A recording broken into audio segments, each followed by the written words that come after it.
You're listening to KNON 89.3 FM in Dallas, the voice of the people, voted best radio station for music 2 years in a row by the Dallas Observer. Did you know that KNON podcasts all of its local talk shows? KNON has local talk, each show covering your community in its own unique way. So if you missed one of our great morning talk shows, you can go back and listen to it online. We keep the shows for 2 months so you can hear everything you have been missing out on. Visit KNON.org for more information about the KNON Morning Talk Shows podcast. Also available on iTunes.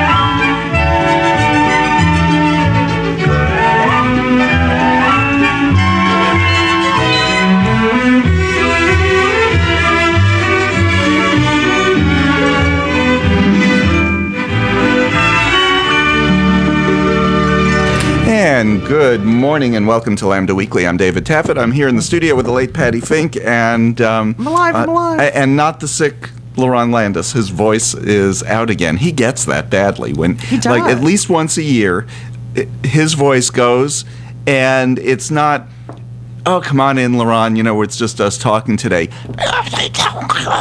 And I never get that, and I know there are people, maybe probably Aaron would like me to lose my voice from time to time. A lot of us would. But instead it's Lerone who loses. But when he loses his voice, I mean, it's gone. And on radio, it wouldn't work with him typing his part. This is true. So this is true. He stayed home. Get well, Lerone. Get rid of the cooties before the new year. That's right. We're just going to talk the big stories of the year. Dallas Voice's big story, number one story, was Obama wrote LGBT support to his second term. The point in the Voice is that in certain states, a couple of swing states like Ohio and Florida, certain polling shows that actually Romney won the straight vote. And they were razor thin in both states, and if it wasn't for the LGBT vote, Obama would not have won. And I think that's exciting. And, you know, one of the biggest things I think that that he did in terms of coming out fully for marriage equality in this country, that we deserve to be treated like full-class citizens, you know, was to bring our allies with us, because he's an ally. And, you know, so many other people said, I believe that too. I have a daughter, a son, a sister, a brother, a parent, a cousin, a friend, a coworker, a neighbor, and they said, I'd like to say something too. And, you know, overwhelmingly, and we saw it with the party platforms and at the convention, marriage equality was a given. They were right along lines with women's rights and, you know, full civil rights for everybody. We were there. Do you think this was the number one story of the year? And when we're saying number one story of the year, news-wise, what's the big story of this year? Obama was reelected, of course. Gay and lesbian, big story of the year. I think the biggest deal, and looking back over our recent history of 10, 15 years, is that we won marriage equality in states after losing. And when it was put on the ballot for a vote of the people, so to speak. And the Voice had that as number 4 story. We won a lot of places. Maine started marriages today. Oh, awesome. Today was the day that Congratulations, Mainers. Yeah, a number of city halls opened at midnight and stayed open until 3 a.m. Portland said they were going to be able to accommodate about 100 couples getting married today. And I looked this morning before I came in. I couldn't find any news about numbers of people who actually got married. Maryland, in some places, has started issuing marriage licenses. Like in Baltimore, they just decided, even though normally you get your marriage license in Maryland, I think within a week, some places allowed people to start getting marriage licenses up to a month ago. Marriages in Maryland start on Tuesday. That's exciting. So, on New Year's Day, yeah. And of course, in Washington State, they've had marriage now for about 3 weeks. And again, I was looking for numbers of people who've actually gotten married. And if it's like New York and Massachusetts, they're not keeping numbers. It's one thing to start counting just today how many people came through on the first day, but it's something different to say, okay, you got married, you got gay married. Right. And they're not doing that. And I think that's very cool because it's marriage equality. Right. We're in the vital statistics area of their records along with everybody else. We're not some special folder. But they're not keeping those separate records at all because that wouldn't be equality, really, to be counting, oh, yeah, you got married that kind, the new way of getting married. Although it would be interesting to know. And I guess in census figures, in 10 years, we'll find out. Right. But we won't know until then. I agree with you that the marriage story is probably the number one story of the year because for a number of years we've been losing and losing and losing. And this year, all of a sudden, we won in 3 states. A 4th state denied an anti-marriage amendment. Staved off an attack? Putting it in their Minnesota? Illinois is poised to approve marriage equality. They have, in both houses of the Illinois legislature coming into office, they have supermajorities on the Democratic side. The governor has said he supports it. The Senate already has the bill filed, and it's set to be debated in January. That's awesome. Looks like Illinois, which already has civil unions, looks like Illinois is going to upgrade. And so Iowa's like this burgeoning seed in the Midwest. Well, they are. To spread to Illinois and maybe onward. And that's not the first time that's happened. It happened with women's voting rights. Mm-hmm. It happened in the 19-teens until the 19th Amendment in 1919. It happened with racial equality. Mm-hmm. The first laws came from, in that part of the country, came from Iowa. Which is interesting. Why Iowa? It's just their culture. It is. It is. Although I have to beg to differ with the Iowa Supreme Court this week in a horrific decision. Mm-hmm. I know this is not LGBT, but it's gender-related for sure. Mm-hmm. A woman had been an assistant to a dentist for 10 years. And he decided that she was a threat to their marriage because he was attracted to her. And so he fired her. And she didn't file in federal court. She only filed in state court. So she has no EEO protection here, I guess, in terms of court decisions. But the Supreme Court agreed with the doctor. On what grounds? That it was a that threat she's to his too pretty? She's too pretty. She's too attractive. Isn't that interesting? It just appalled me. It made my stomach turn. As a woman, it's like this is 2012, about to be 2013, and a Supreme Court saying you can't handle your Johnson, so we have to fire her. She has to lose her job, not you. That's just insane to me. So I'm very upset with them this week. You're saying that upsets you as a woman. I would think that should be upsetting to anybody. It should be. It should be. Because what it's saying is it's setting a precedent that how you look, and I'm not talking about how you dress, or if there's a dress code and you're expected to look presentable, that's fine. You need to be wearing a suit, and Patti, you keep coming in that flannel shirt. I know. But I'm talking about how you look. That's really very upsetting because what it's saying is how you look affects how you can do your job. Well, she's a dental hygienist. She's been working for him for 10 years. Mm-hmm. She's a mom of 2. Mm-hmm. She's been married. I mean, she's young. She's in her 30s, but it wasn't like she's coming in this, You're just not aging ungracefully. this slit, yes, exactly. This little slit down your your low-cut dress that you're helping clean people's teeth with, in every day. I mean, it's an insane case, and it's the Iowa Supreme Court was all male. Well, and replaced some of the judges who voted for marriage equality. Yep. And so they got in these right-wing judges who, would love for it to be, no woman should break up a marriage just by existing. It's just insane. It's just stupid. Part of the marriage equality story, though, is that the Supreme Court, on the day that Washington started issuing marriage licenses to same-sex couples, decided to take 2 cases. And I think that's a very important part of this marriage story. We wanted them not to take Prop 8, but we'll see how that ends up panning out. It could end up, it could be anything from okay to terrible to fabulous. Right. And the reason that it could be, first of all, the Prop 8 case, what they're going to hear are several different things. First of all, they're going to hear standing. So if they decide that the people who were defending Prop 8 had no standing, then the lower court ruling stands, because the upper court, they had no standing in it. So the lower court ruling would stand, and that's the Walker case, or the Walker ruling. And the Walker ruling is brilliant. The Walker ruling fully supported us.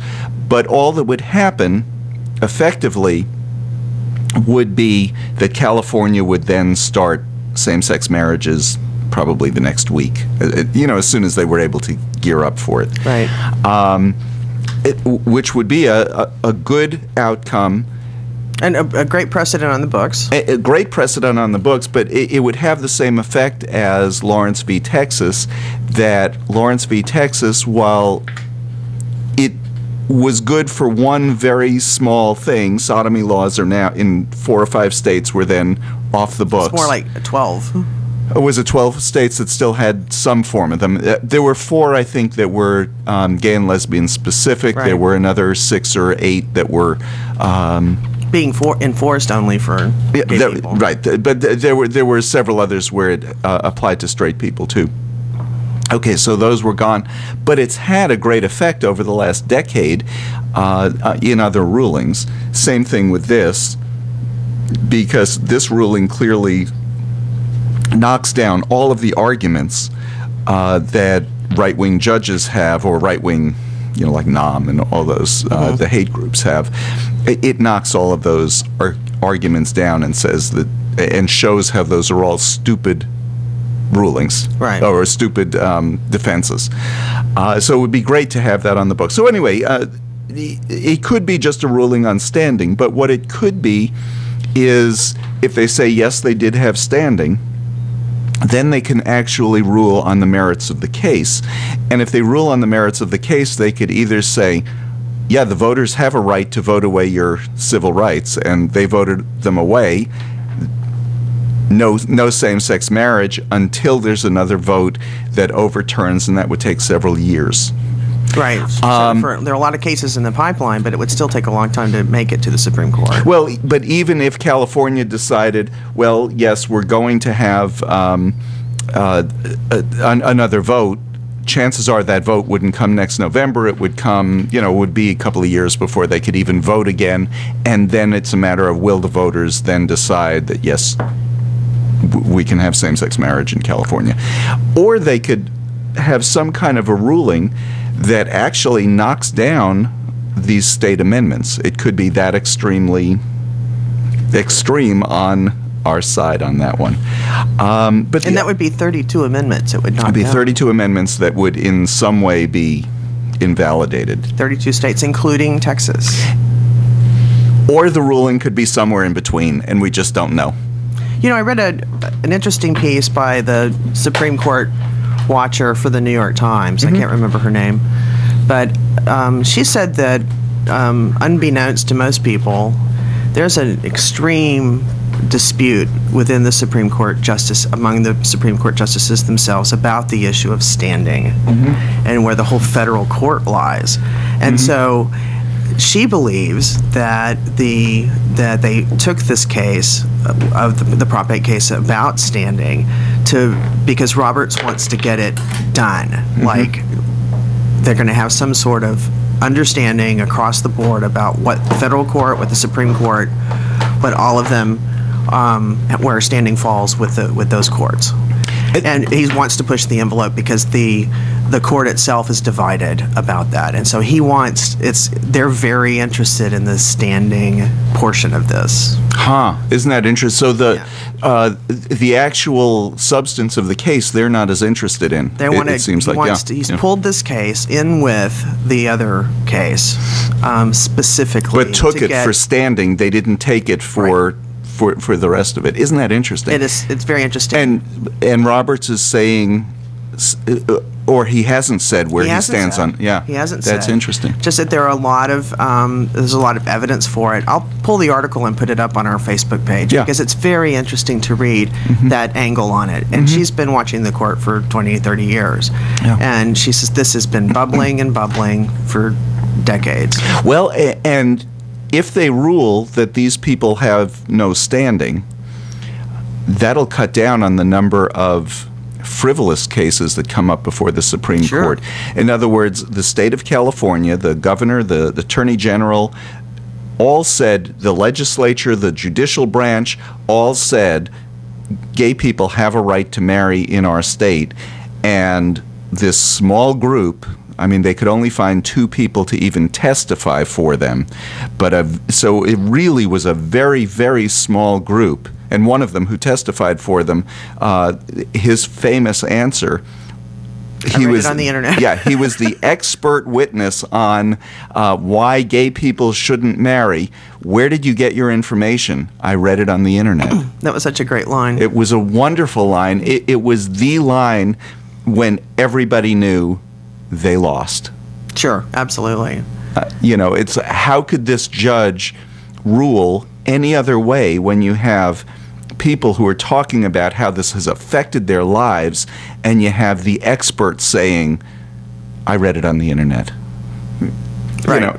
So I have a feeling they took this case.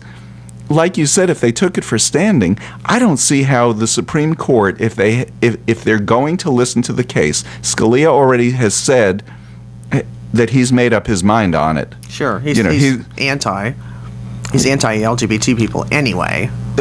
Not anyway. That's the basis of what he's going to decide. He's against gay people. Gay people have no rights. He has said it. He's basically said he's not going to even listen to the arguments. He's already made up his mind. I don't see why the Supreme Court doesn't have a rule on that you need to recuse yourself from this case if you can't, at the very least, listen. Right. You can't even project impartiality.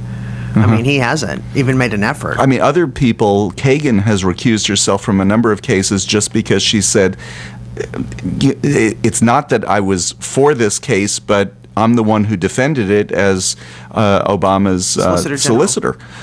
So I'm just not going to put myself in the position of looking like I'm impartial, even that I even am, but this guy has already said where he's going to rule. And the other thing that this article pointed out was, in terms of standing, was that she made the case that the group of lawyers representing Congress has no standing. And so this is going to be very interesting. I'll put it up so that everyone can read that article. It's an amazing. It's called "Standing and Deliver." And they're both there. So, okay. We need to take a break. You're listening to Lambda Weekly on 89.3 KNON FM. I'm Dave Taffet here in the studio with Patti Fink, and we'll be back with more right after this. Business owners, tell KNON's listeners about your business. You can put your business or event on KNON. KNON currently has space available to run announcements for you. Tell KNON's listeners about your goods, services, nightclub, concert, or event. Help keep the voice of the people on the air while putting your information on the air. KNON's been named the #1 radio station in Dallas by both the Dallas Observer and D Magazine. Put your business with Dallas's #1 station. Call now for more information at 214-828-9500, extension 227 or extension 233. For more information, go to KNON.org and click on the Run Spots on KNON page. It's a great way for your business to support community radio while letting more people know about you. Want to hear some great Texas blues? KNON has the CD for you. KNON's Texas Blues Radio Volume 5, our latest blues compilation CD to benefit community radio, sponsored by Forever Young Records. This CD features 15 tracks and 60 minutes of great original Dallas-Fort Worth blues from Tutu Jones, Blues Boy Bo, Buddy Whittington, Andrea Dawson, Kirkland James, Sonny Colley, Johnny Red and the Roosters, the Chris Watson Band, the Two Tones, the Rough Cut Blues Band, Jeff Stone and Charlie Love, Dave Millsap, Sirloin and the Ash-Kicking Machine, Michael J. and the Paul Bird Band, and JJ and the Detonators. We're only selling 1,000 copies, and it will never be reissued. Get your copy now at Forever Young Records in Grand Prairie, Record Town in Fort Worth, and in Dallas at Bill's Records and Rewind Music.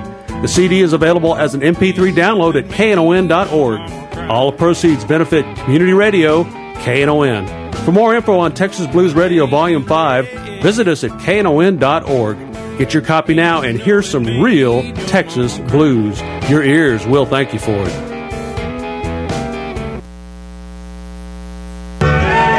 Hi, this is Candy Markham, and I listen to Lambda Weekly on 89.3 KNON FM. Listen. And this is Lambda Weekly. I'm David Taffet here in the studio with the late Patti Fink. The sick Lerone Landis has the day off, and he will be back with us next week. We're just talking top 10 stories of the year. Patti thinks that marriage equality, winning at the ballot box, and Supreme Court hearing a DOMA case and the Prop 8 case, all that stuff, top 10, or top story. Well, actually, the cases, less so. I think President Obama coming out for full marriage equality, and the marriage cases were huge. That's all ballot huge. Box stuff. That's huge. That is huge. Just massive. What else in top 10? I think the election of Tammy Baldwin to the United States Senate as the first openly gay, because as Barney Frank likes to point out, there have been gay people, they're just not open about it. They're not open about it, right. And there may be other even sitting senators. Oh, we'd never accuse Lindsey Graham. Right. But Tammy Baldwin's the first openly gay United States senator. There's only 100. So two per state. Do you think the senator from South Carolina will come out as the second? Who knows? Who knows? Who knows? Not that we'd never say that about Lindsey Graham. And we have an unprecedented number of openly LGBT House members going to Congress next week. New York, the district I grew up in, now has an openly gay congressman. That's awesome. So, yeah. And Tammy Baldwin, when she vacated her seat in Wisconsin, who was elected to that seat? An out LGBT man. In two places in the country this happened in. In Wisconsin, if you live in that district, you now have an openly gay senator, a lesbian senator, and you have an openly gay representative. If you live in downtown Oklahoma City, your state senator is openly gay, Al McCaffrey, but that district then elected a lesbian to replace him in November. So in Oklahoma City, downtown Oklahoma City area, in Oklahoma, you could be represented by two openly gay representatives in the same district. It is. And speaking of, just a quick shout out to some of you may know, Kirk McPike. Was very active in Stonewall here, was very active in Young Democrats, is now to be the chief of staff for Mark Takano in the United States Senate. He's on his way there now in his car with his dog. And congratulations. I think that's really awesome. That is. It's really cool. You know, and that's the other part of it. As groups like Stonewall have gotten more active in local politics, and by local politics I mean even electing your congresspeople, people like Kirk then get elevated to those chief of staff positions. Eric Johnson, his chief of staff, was his campaign manager, who was an officer of Stonewall Dallas. Right. Juan Ayala. Yep. Yep. And he's in Austin with him. Speaking of Austin, another Voice put this as a separate story, but we're just kind of lumping all these. I think it's a big election, top 10. Is Mary Gonzalez, who was elected to the state House of Representatives. Yeah, the Texas House of Representatives, as the first one since Glenn Maxey. The first openly it's been 10 LGBT. years. It's been 10 years since Glenn was in the House. She's the first openly LGBT person. She identifies herself as pansexual. It's funny because we were back and forth with her at the Dallas Voice about how to identify. She didn't identify as lesbian. So we said, okay, what do you want to identify as? And the first time we wrote about her, she wanted to be identified as openly gay. And so we're saying, okay, so she calls herself openly gay. Isn't openly gay if you're a woman that's a lesbian? But then she came out with, after this article ran, she was more comfortable identifying as pansexual. So we called up the Victory Fund, and their spokesperson, who we usually talk to, their media spokesperson, he said, "What the hell is that?" It's called non-committal. But right. So, he was in touch with her. That she became comfortable identifying that way. She said, I'm not comfortable identifying as bisexual because I'm pansexual. I've gone out with transgender people. I've gone out with men. I've gone out with women. I've gone out with, just a variety of people. I don't look at their sexual orientation. Bisexual people tend to look at the other person and say, yes, I'm dating a man. Yes, I'm dating a woman. She said, I don't even think of it that way. And she became more comfortable explaining that. But she also won the election for a very different reason. Do you know how she won her election? Tell. The way she won her election, she said, there are people in my district. Now, it's far west Texas. It's El Paso and goes up to the New Mexico border. So part of it is very rural. She said, there are people in my district that do not have running water in their houses. They don't have plumbing. This is Texas, we have to have a basic standard for people. And while her opponents, in the primary, were attacking her for being openly gay, lesbian, pansexual, she was saying, people in my district deserve to have running water in their houses. Yep.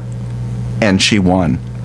And she had 3 opponents, and she got more than 50% of the vote by talking about the things that affected people in her district. And that's not a trivial thing to do. When you have more than one opponent in a primary, you've got to hit that 50% mark plus 1 in order to knock them off, because otherwise you're going to be in a runoff. And to do that the first time out, that's as an unknown. Now, she goes into the House being the first woman to represent that district since time immemorial. Yeah, for 150 years, or since 1836.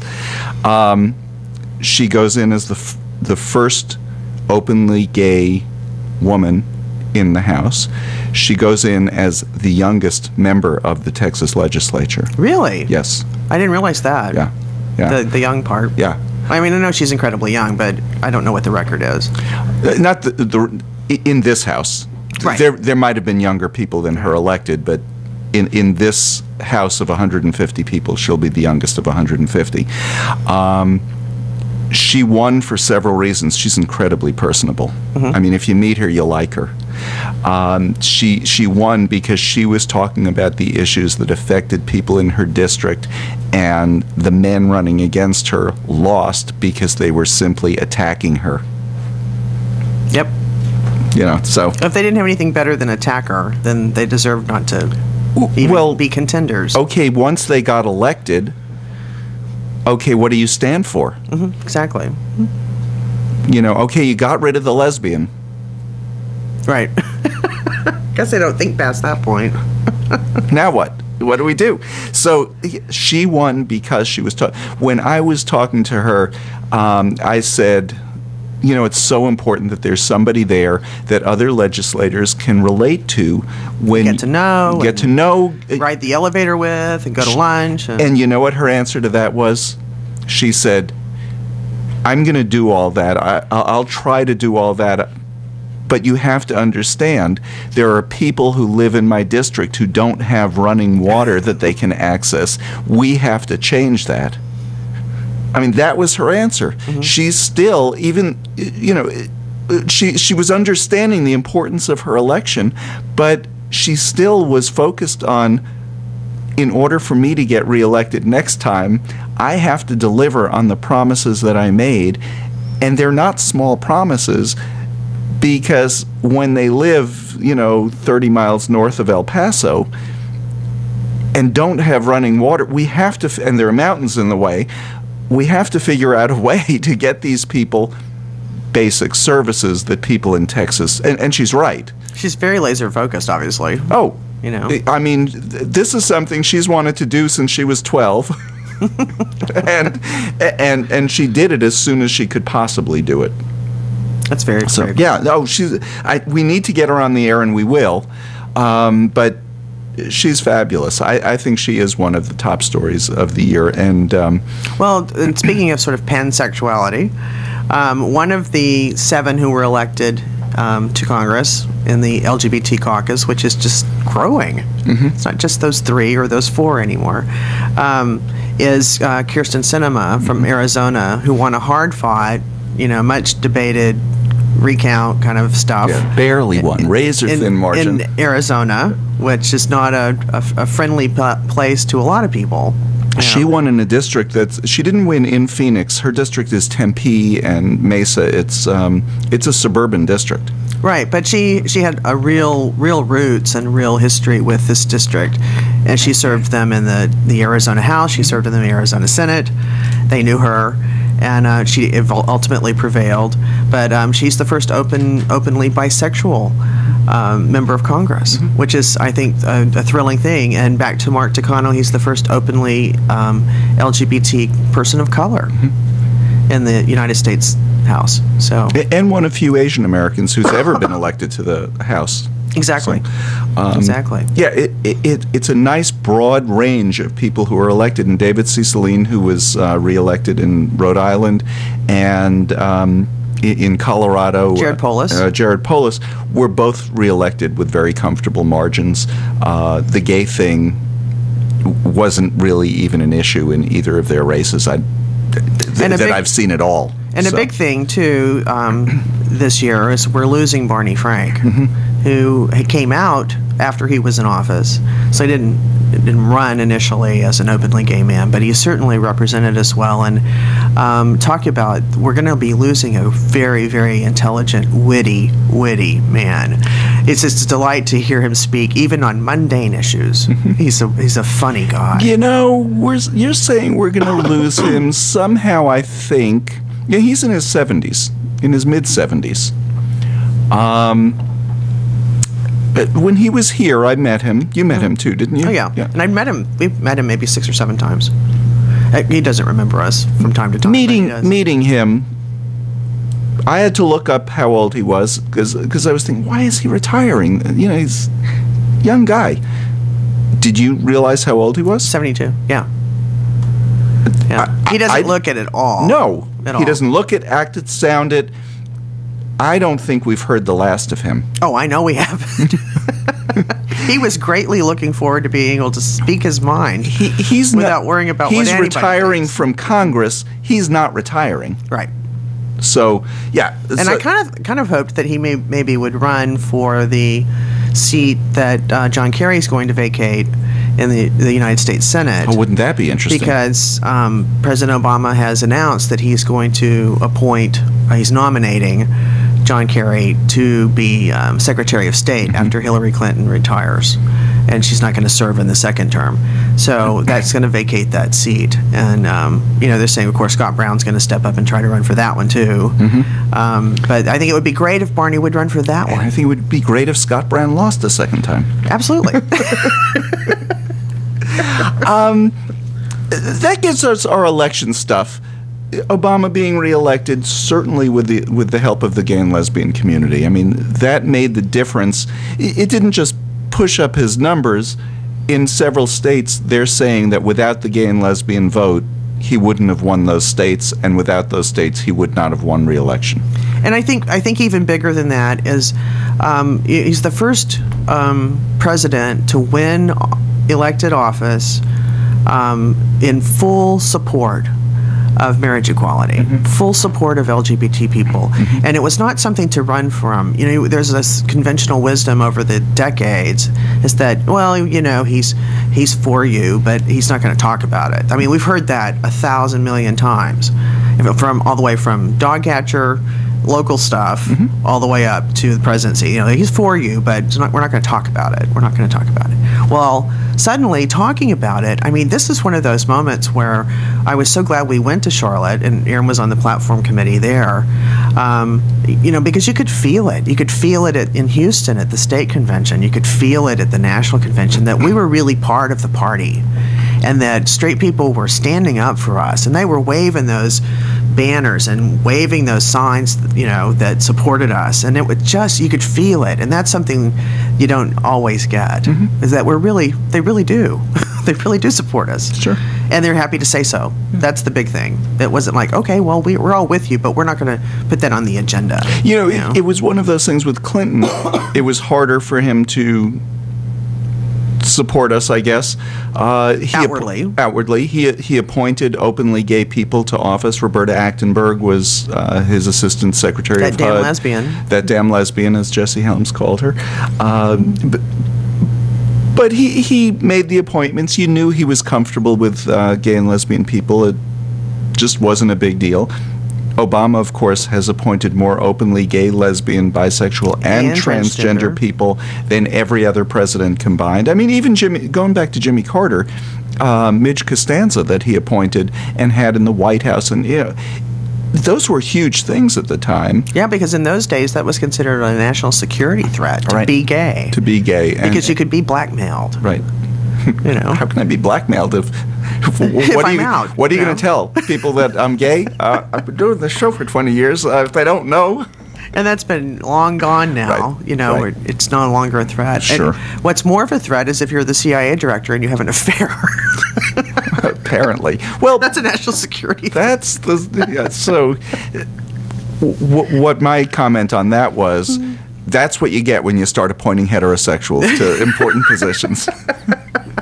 So stop doing it, and we'll be a much safer country.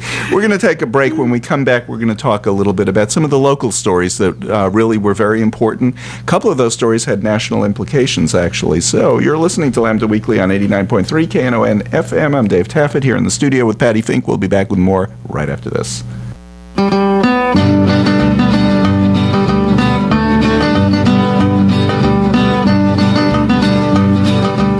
I'm Ranger Rita. And I'm Action Annie. And I'm Rockin' Robin. And we're here to tell you that the Magic Time Warp Show has moved to Monday morning, 7 to 9 a.m. on KNON. Tune in every Monday morning, 7 a.m. for the best 50s music you've ever heard.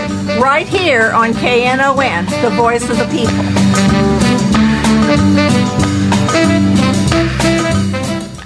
If you are the low-income parent or guardian of children in need of childcare, there are programs available in the area that may be just right for you and your kids. Texas Workforce Commission offers solutions for families in need of assistance. Find them on the web at twc.state.tx.us. Click on Programs and Services in the blue bar at the bottom of the page to find out if you are eligible. 211 Texas, a program of the Texas Health and Human Services Commission, also offers child care provider referrals for families seeking subsidized child care. Contact them at 211texas.org or dial 211. If dialing 211 directly doesn't work on your telephone, you can call 877-541-7905.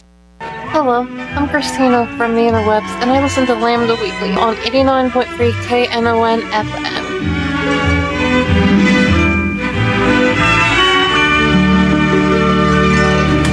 And I'm Dave Taffet here on 89.3 KNON FM Lambda Weekly with the late Patti Fink. Lerone Landis will join us next week as long as his voice comes back. Talking about some of the top 10 gay and lesbian stories of the year locally. Yeah, there's just a lot of stuff going on. But I think a nice segue from our discussion of sort of national events is the story about the Boy Scouts of America. And their national headquarters are here in Irving, Texas, which is just a stone's throw over.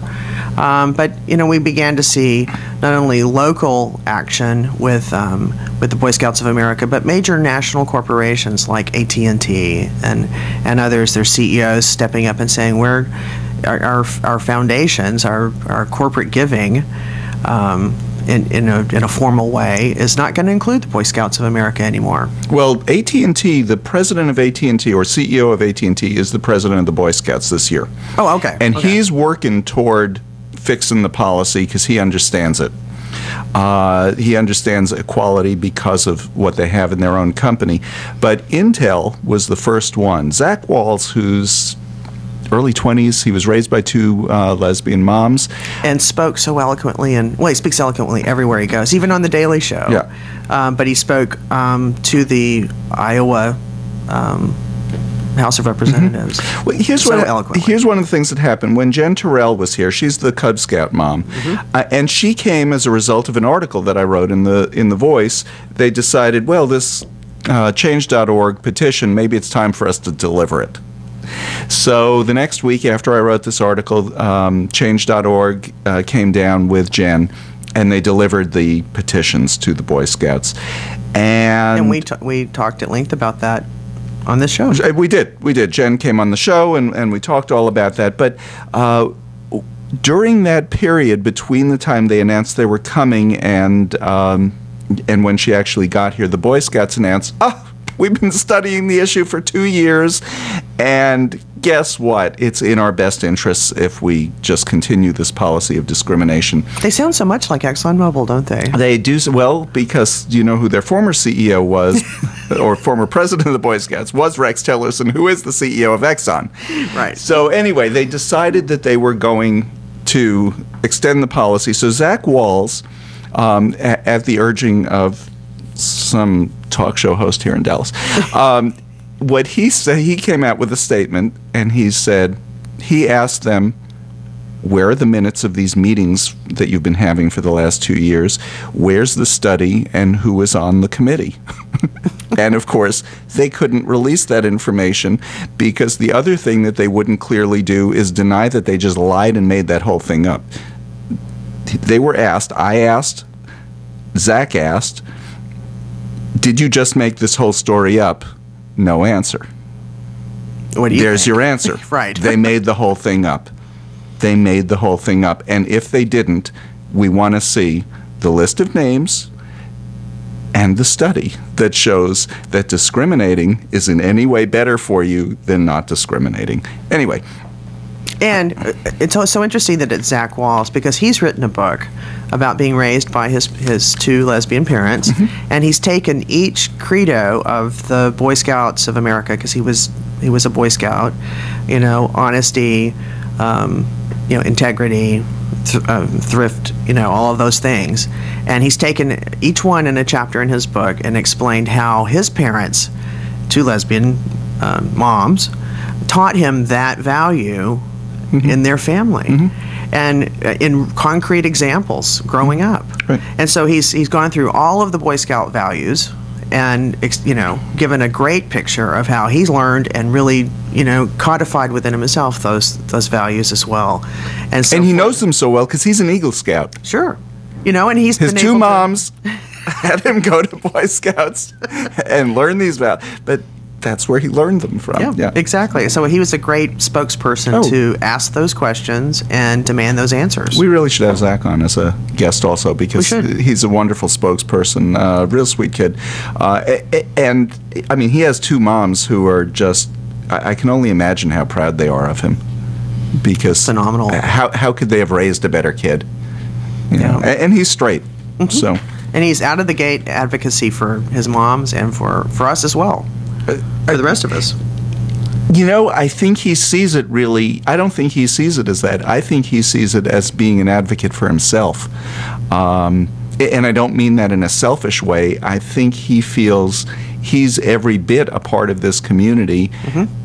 He was teased and taunted and everything else because he was raised by those two moms, and he's as much a victim of gay bashing and that inequality as anybody else. And there are millions of kids who have been and are being raised by with gay parents. Sure.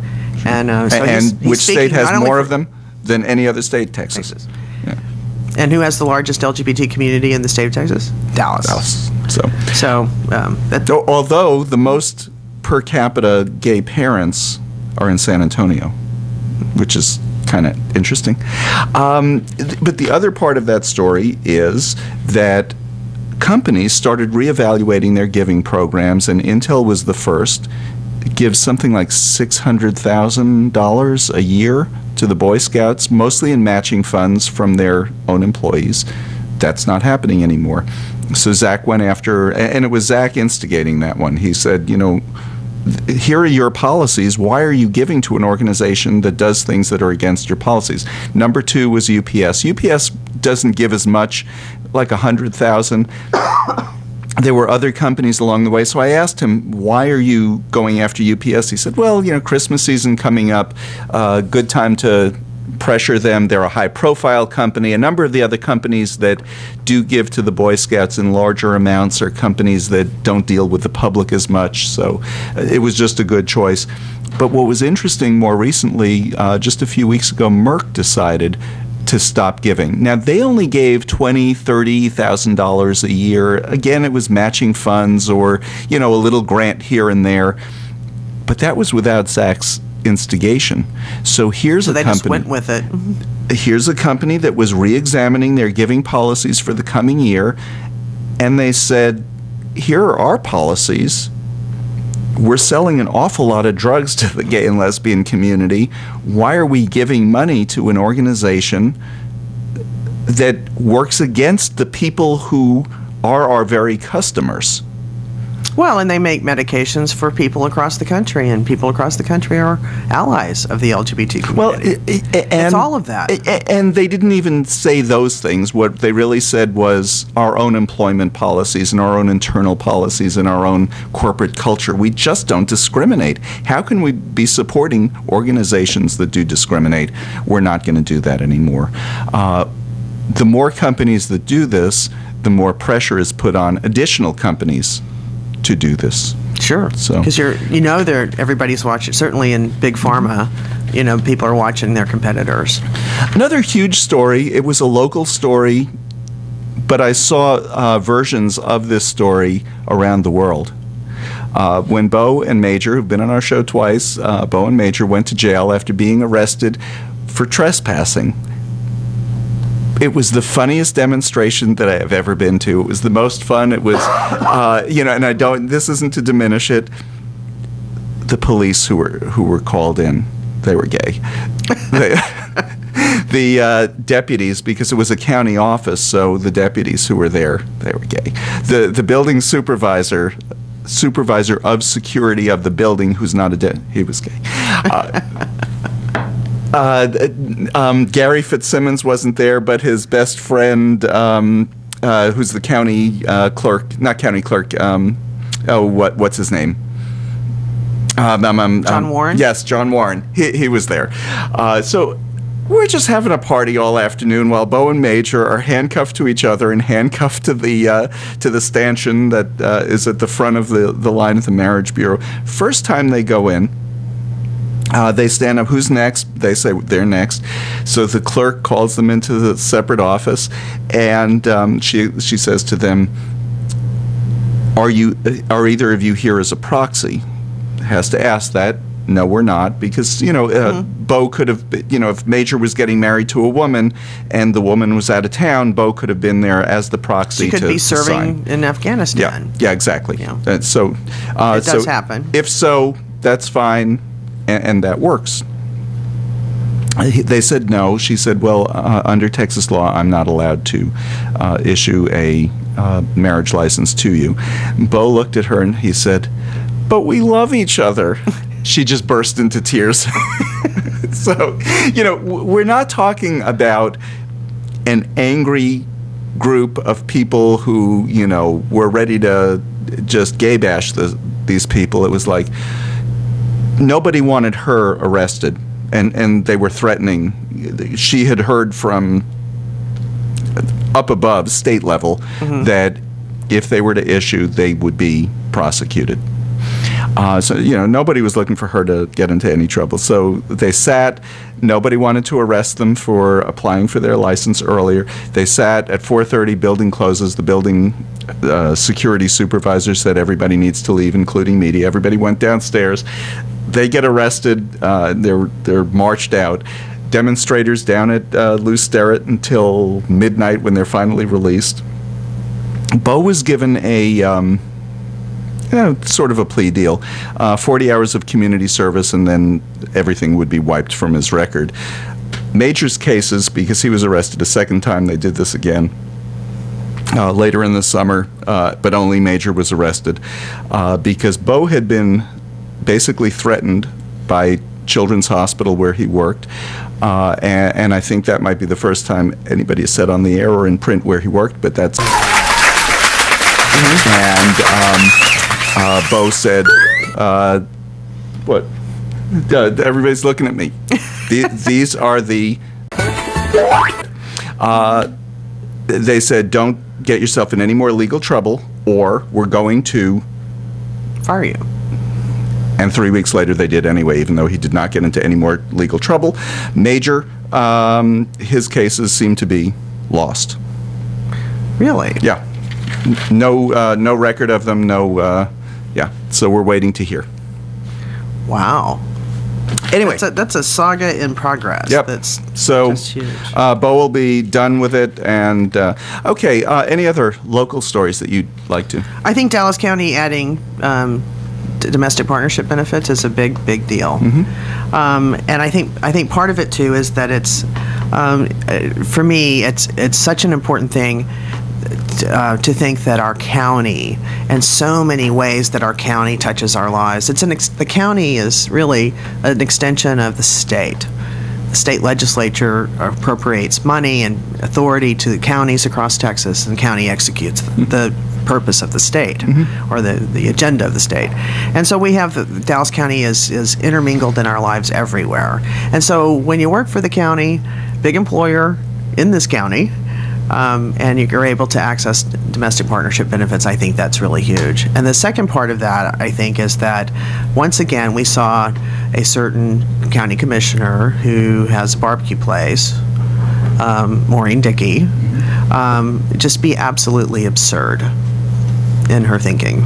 For example, when we were seeking to add protections for our transgender employees and personnel, she said, well, we've got to draw the line somewhere. Right.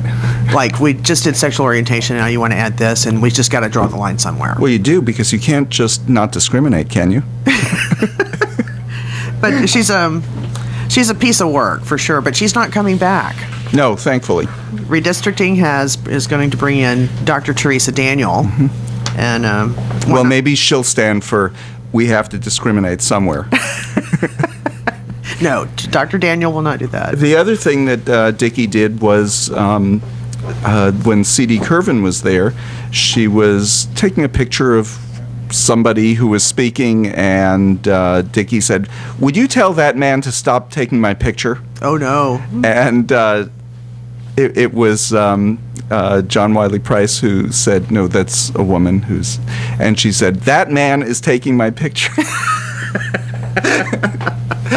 CD was a little bit insulted. She just oozes inappropriateness and bigotry. Yeah, well, maybe... goodbye and good riddance to Maureen Dickey. One other story that I want you to comment on.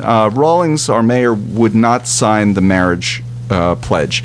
He also would not firmly say, yes, I'll support a city council resolution that supports equality and equality legislation in the legislature. Several of the other city council people said, well, I have to see the final wording. Yes, of course. We're not saying that. We're saying, would you sign? And he wouldn't. Now, DGLA, this is why I want to ask you about it. You're still president of DGLA. Yeah. DGLA got a lot of flack for. Well, when we did endorsements in the elections 2 years ago, and at that time the mayor's seat was open because the previous mayor ran, basically resigned from office in order to run for the Senate in a very failed campaign effort. But it was an open seat, and DGLA had put a warning actually on Mike Rawlings. Mm-hmm. And you kind of got a lot of flack for that. We got a lot of flack for that. Because most people, even those who supported one of the opponents, just felt, you don't need to warn about him. Right, and it's a rarity that DGLA in its 34 years or whatever, 35 years, has issued a warning. Right.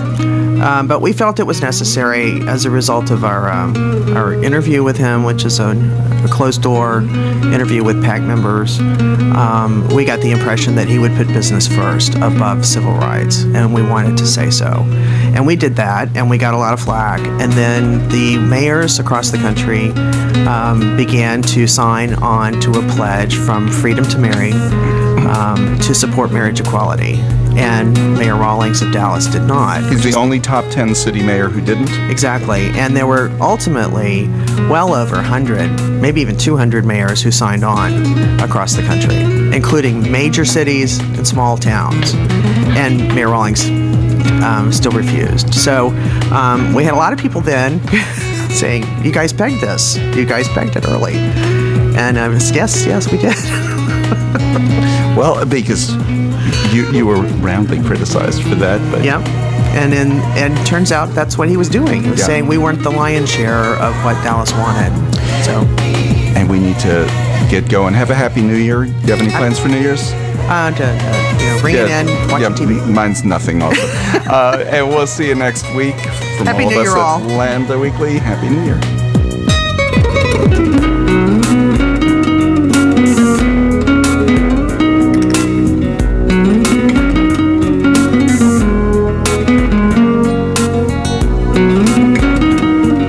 You're listening to KNON 89.3 FM in Dallas, the voice of the people, voted best radio station for music 2 years in a row by the Dallas Observer. Did you know that KNON podcasts all of its local talk shows? KNON has local talk, each show covering your community in its own unique way. So if you missed one of our great morning talk shows, you can go back and listen to it online. We keep the shows for 2 months so you can hear everything you have been missing out on. Visit KNON.org for more information about the KNON Morning Talk Shows podcast, also available on iTunes.